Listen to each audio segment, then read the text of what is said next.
Bonjour, vous êtes sur Décideur TV, c'est la matinale du monde du chiffre. Au programme de ce numéro, on va parler des propositions de la CPME pour l'élection présidentielle. On évoquera également une nouvelle identité de marque pour la compagnie fiduciaire. Et enfin, Genji publie son index sur la gestion des dépenses professionnelles. Pour débuter cette émission, j'ai le plaisir de recevoir Stéphanie Posa, vice-présidente déléguée de la CPME. Stéphanie, bonjour. Bonjour. Alors, vous proposez un ensemble de propositions pour l'élection présidentielle. Quelle est la philosophie générale de ces propositions? Alors, on a travaillé effectivement sur 76 propositions qui sont issues directement du terrain, réflexion de nos fédérations adhérentes, de nos territoires. Et la philosophie, tout a été construit autour de différentes idées. D'une part, donner la possibilité aux entreprises de retrouver une compétitivité et au pays de retrouver une souveraineté. Des mesures qui répondent aussi à nos TPE-PME, c'est-à-dire, il ne faut pas oublier qu'elles représentent quand même 99% du tissu économique. On souhaitait également remettre la valeur travail au centre des débats, s'emparer des nouveaux enjeux, parce qu'on voit bien qu'il y a des enjeux très importants qui existaient déjà, et puis d'autres qui viennent, le numérique, les enjeux managériaux, sociaux, écologiques aussi. Et puis, chacun, un des cœurs, vraiment un cœur, enfin, quelque chose qui est très fort dans nos propositions, c'est la notion de responsabilité. Et tout ça a permis d'émerger 76 propositions pour les présidentielles. Alors, parmi ces propositions, il y a un chapitre sur diffuser la culture des PME. Vous souhaitez encourager la prise de risque au lieu de la pénaliser. Expliquez-nous. Alors, on vient d'ailleurs d'aborder un peu le sujet, cette notion de responsabilité. On s'aperçoit qu'on a de plus en plus de mesures, de normes qui s'imposent à nous. Et qu'est-ce qui se passe? Ces normes entraînent de plus en plus aussi de procédures judiciaires. Tout le monde sort son parapluie en se disant je suis pas responsable, et le principe de précaution devient un principe d'inaction. Donc, dans les propositions qu'on formule, déjà la première, c'est de remettre à plat cette notion de responsabilité et de faire en sorte que cette notion soit redéfinie à la fois pour les décideurs privés, nous en tant qu'entrepreneurs, mais aussi pour les décideurs publics. Et là, j'ai une pensée particulière pour les élus, par exemple les maires, qui savent bien de quoi on parle. On souhaite également dépénaliser le droit de l'entreprise. Pourquoi? Parce que je vous donne un exemple concret. Si vous n'effectuez pas votre déclaration de bénéficiaire effectif, vous risquez 6 mois de prison. Est-ce que c'est normal pour un document que vous ne remettez pas? Donc nous pensons que tout ça tue, ça crée des aversions au risque, et ça tue un peu l'envie de devenir entrepreneur. On a quand même 60 inscriptions pénales qui ciblent le dirigeant, donc c'est quand même pas C'est négligeable. important, c'est important. Et on n'a aucun document qui les recense en plus, c'est-à-dire que c'est vraiment au compte-gouttes. Donc il y a un vrai risque pris aujourd'hui par les entrepreneurs, et on souhaite travailler sur ce sujet. Autre point également, c'est l'idée de passer de la notion d'obligation de résultat à la notion d'obligation de moyens, sauf bien sûr s'il y a un manquement avéré de la part du chef d'entreprise. Pourquoi? Alors pourquoi? Vous prenez par exemple mon activité de la propreté. Tous mes agents sont sur le terrain. Je fais tout pour leur donner les bonnes pratiques. On fait du travail en hauteur, ils ont des casques, des harnais, ils travaillent en binôme. Des fois, ils s'arrangent entre eux. Des fois, je passe sur les chantiers, ils n'ont pas de casque. Comment voulez-vous, même si vous avez donné les consignes, même si vous avez fait en sorte de mettre des sanctions quand vous les avez surpris, être certain que eux ne prennent pas l'initiative de faire autrement? Donc ça, c'est vraiment une volonté. On a aussi une idée sur l'actionnariat salarié. On parle d'actionnariat salarié pour qu'il puisse bénéficier c'est Les le terme fruits. d'ailleurs, des fruits des Résultats. résultats de l'entreprise. Mais quand il y a des pertes, c'est toujours l'entrepreneur qui remet de l'argent dans l'entreprise. Un vrai actionnariat salarié, c'est oui, on touche des bénéfices, mais on remet aussi au pot, passez-moi l'expression, quand il y a besoin. Donc tout un tas de mesures comme ça qui permettent de retravailler ces notions de responsabilité et de culture PME. Il y a aussi un chapitre sur simplifier la vie des entrepreneurs. Concrètement, comment peut-on faire? Alors, vous avez vu que depuis, enfin, ça fait des années qu'on en parle, hein, la simplification administrative. La France est quand même est placée au deuxième rang des pays où la bureaucratie est quand même la plus lourde. Donc, on voit bien qu'il y a un sujet. Alors, quelques mesures phares. L'idée, c'est peut-être de réaliser une étude d'impact sur l'utilité et l'efficacité des 500 normes aujourd'hui qui existent et qui pèsent sur les entreprises. Ça n'a jamais été fait et selon la Commission européenne, si on allégeait de 25% la charge administrative, ça permettrait de gagner 0,8% du PIB. Donc on peut C'est quand même se important. poser la question et essayer de réfléchir à ça. L'idée aussi, c'est de rendre obligatoire ce qu'on appelle, nous, un test PME. C'est-à-dire qu'avant chaque mise en place d'un texte qui concernerait l'entreprise, pouvoir le tester à la fois au niveau national, mais aussi au niveau européen, sur les PME. Pourquoi ? Parce qu'une PME, c'est pas une grande entreprise à modèle réduit. On n'a pas les mêmes services, on n'a pas les mêmes compétences, on n'est pas organisé de la même manière. Donc, ça peut devenir, un texte peut être très mal vécu par une TPE-PME, alors que ça posera pas de difficulté pour des entreprises plus grandes. Ce que l'on pousse aussi comme idée, c'est d'arrêter les transpositions de directives européennes. Pourquoi? On a des textes européens qui sont généralement plutôt négociés entre les différents pays pour essayer d'avoir une harmonisation entre les différents pays de l'Europe. Et puis nous, Français, on veut être plus royalistes que le roi. Conclusion, qu'est-ce qui se passe ? On se crée des difficultés, des contraintes supplémentaires. On se retrouve avec une concurrence déloyale. On perd des marchés et on perd donc du PIB. Il ne faut pas oublier que la valeur économique, c'est aussi ce qui finance notre système social. Et puis, il y a toute la simplification administrative. Je regardais, on a 64 codes, 400 000 normes. Là, je vérifie mes chiffres pour pas vous dire de bêtises, ce qui est quand même assez impressionnant. Donc, l'idée, c'est peut-être aussi de geler un peu tout ça et d'arrêter de remettre des textes, des normes à longueur de temps. On va conclure là-dessus. Merci d'être venu sur notre plateau. Merci à vous de m'avoir invité. Bonne journée.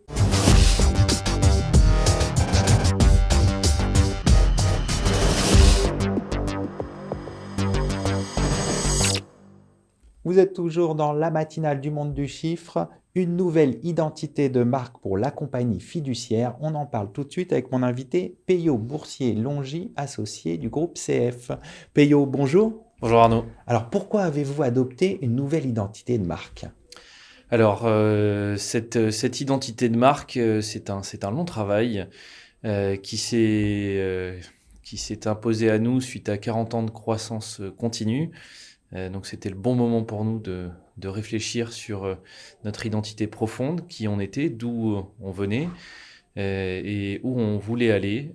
Et donc, ce travail de marque assez central nous a permis de redéfinir notre identité et de se transformer en groupe CF, puisqu'aujourd'hui, nous nous appelions compagnie fiduciaire et nous sommes devenus groupe CF pour intégrer plus facilement la quinzaine de marques que nous développons au quotidien. Alors quelles sont les valeurs défendues par le groupe CF ? Sur ces sujets de valeur, nous sommes historiquement un cabinet d'expertise comptable et nous sommes progressivement devenus un cabinet pluridisciplinaire. Donc nous avons retenu 4 piliers dans ces valeurs d'entreprise. Le premier, c'est la proximité, puisque notre modèle est un modèle au contact du terrain. Nous avons 30 cabinets répartis sur 2 régions, la Nouvelle-Aquitaine, l'Occitanie et une troisième qui est l'Île-de-France. Donc première valeur de proximité. Deuxième, d'innovation, puisque nous avons pris un virage digital très tôt. La troisième, c'est l'intégrité. Nous faisons partie de profession réglementée, donc nous y tenons fortement.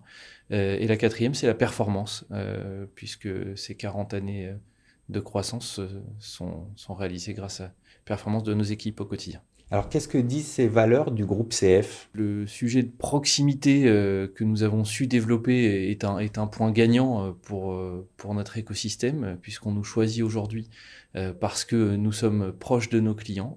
Nous avons des cabinets à taille humaine qui localement agissent auprès du public que l'on adresse. Donc ça, c'est un premier point. Le deuxième, c'est que nous sommes aujourd'hui reconnus au niveau français comme un cabinet particulièrement innovant dans les outils et dans notre pratique. Donc ça nous permet d'afficher haut et fort ce qui a fait notre succès jusqu'à aujourd'hui. Enfin, pour terminer, quelles sont les perspectives d'évolution du cabinet ?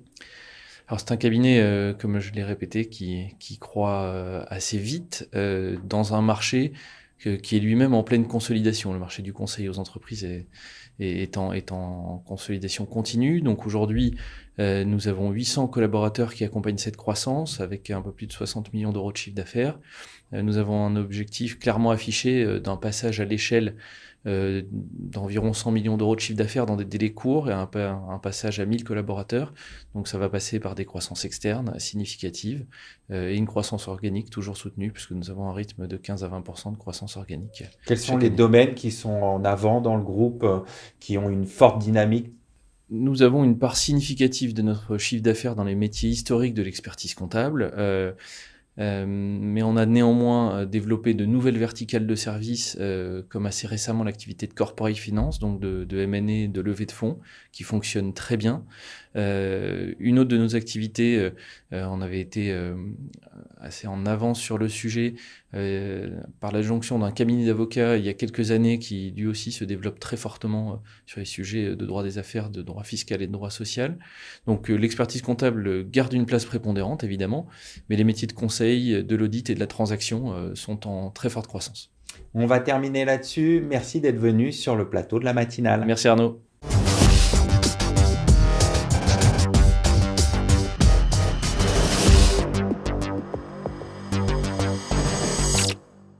Vous êtes toujours sur Décideur TV dans la matinale du monde du chiffre.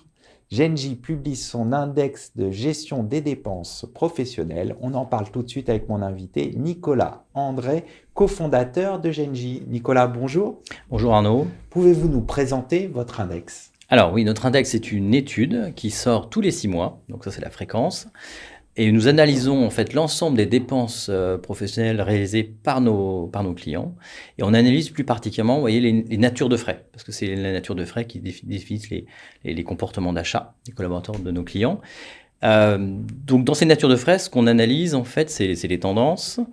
Et on le fait pourquoi on le fait? On le fait notamment pour comprendre de mieux en mieux notre marché et ses évolutions. En fait, nos clients sont friands de ces données-là parce qu'ils souhaitent avoir du conseil pour faire évoluer leur plateforme, leur configuration, pour s'adapter aux nouveaux usages. Alors, quand on parle de nouveaux usages, on entend bien sûr, on a connu le Covid, donc qui dit Covid, confinement, on a eu des dépenses de télétravail, on a eu des dépenses de mobilité urbaine, et donc c'est de comprendre ces tendances-là pour pouvoir conseiller nos clients. Voilà. Alors justement, quelles sont les grandes tendances dans cet index, notamment en termes d'expense management? Donc là, on est à la version 2 qui vient de sortir au 1er janvier. Et une des premières tendances qui se confirme déjà par rapport à ce qu'on avait constaté lors de la première version, c'est une explosion des installations chez nos clients. Notamment, si on prend vous voyez, le secteur des PME, il y a aujourd'hui 43% des PME qui ne sont encore pas équipés. Donc, ils font de la gestion manuelle de leurs dépenses. Donc là, on a senti qu'il y a, un équipement qui s'accélère. Pourquoi? Évidemment, parce qu'en période de Covid, c'est compliqué. Enfin, tout le monde a compris que c'était compliqué. Donc digitalisation. Voilà, digitalisation du process. Donc ça, c'est une des premières tendances. Après, si on regarde une analyse sectorielle, alors je vais prendre l'expression col blanc, col bleu, donc les services, je dirais, l'industrie des services et l'industrie plutôt la partie industrielle justement. Donc on équipe tout type de secteur chez Genji et on voit que tout le monde n'a pas été touché de la même manière. Si on prend vraiment l'industrie, les collaborateurs de nos clients dans l'industrie, eux, ils n'ont pas quitté le terrain quelque part. Donc il n'y a pas eu vraiment de baisse significative d'activité. Et par contre, si on prend l'industrie des services, là, effectivement, on sent un net redémarrage, ça c'est sûr. Ensuite, donc effectivement, il y a un glissement effectivement des natures de dépenses. Là, on est vraiment. Ça se traduit comment? Ça se traduit notamment par vous voyez, toutes les dépenses de mobilité durable. Alors là, j'ai quelques chiffres. On a beaucoup parlé, vous voyez, du forfait mobilité durable. Donc nous, on l'a intégré en 2019. Donc c'était le début. Et depuis 2019, on constate évidemment une explosion. Donc on a plus de 227% de dépenses liées à des forfaits mobilité durable. Le forfait mobilité durable étant l'aide que les entreprises peuvent donner, l'aide que l'État accorde aux entreprises pour pouvoir accompagner leurs collaborateurs dans une mobilité plus durable. Et si on fait on va un peu plus dans le détail, on voit que par exemple le vélo Et j'ai déjà dit, on analyse un peu tous les types de frais. Donc, on a par exemple les frais dits kilométriques, mais adaptés au vélo. Et là, ils sont en progression de plus 340% depuis 2019. Donc, ça, c'est assez important. Ça traduit un changement dans la mobilité. Voilà, notamment domicile-travail. Et si on peut même analyser finement, vous voyez, l'impact de la trottinette. Donc là, on voit que plus 461% de dépenses liées vraiment à des mobilités de trottinettes électriques. Et justement, qu'est-ce que disent l'ensemble des résultats de votre index sur le comportement des entreprises? Alors, ce qu'on sent, c'est que effectivement, alors je pense que c'est à la fois le Covid et à la fois la prise de conscience justement des problèmes écologiques et des aides qui sont substantielles maintenant. On voit qu'il y a une nette augmentation justement des frais liés justement à cette nouvelle mobilité avec ces nouveaux usages. Donc une baisse des frais kilométriques automobiles traditionnels en contrepartie du vélo. On va conclure là-dessus. Merci d'être venu sur notre plateau. Merci beaucoup, Arnaud. Merci à toutes et à tous pour votre fidélité et je vous retrouve très bientôt pour un nouveau numéro de La Matinale.